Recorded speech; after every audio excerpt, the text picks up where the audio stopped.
Dans le cadre des Journées mondiales des zones humides, le Parc naturel des Landes de Gascogne proposait une visite guidée de la réserve ornithologique du Teche ce samedi. Depuis 40 ans, la France s'est engagée à préserver les zones humides, faites d'étangs, de tourbières et de marais, notamment à travers la signature de la Convention internationale de Ramsar. Au programme de ce week-end, découverte de la faune et de la flore du delta de la Leyre, en terminant la visite par un circuit en canoë à travers les prés salés.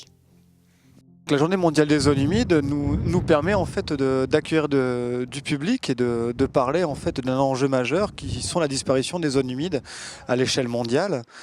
Et ça nous permet donc en mémoire de la date anniversaire en fait de la signature de la Convention Ramsar de 1971 qui protège donc ces milieux-là, les zones humides, à l'échelle mondiale. Le parc naturel régional des Landes de Gascogne accueille donc du public aujourd'hui sur le delta de la Leyre,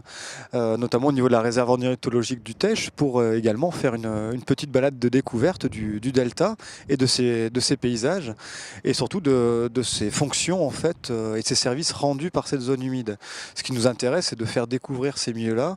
parce que c'est un paysage qui est difficile déjà à découvrir, et nous ce qu'on aimerait c'est que les gens comprennent mieux son fonctionnement. On est sur le bassin d'Arcachon qui est une des plus grandes zones en France d'accueil en fait en hivernage des oiseaux. Donc à cette période de l'année, c'est vraiment une très bonne période propice, on va dire, pour observer les oiseaux, notamment sur la lagune à Marais ou comme on va aller le voir nous à proximité en fait des Roselières cet après-midi.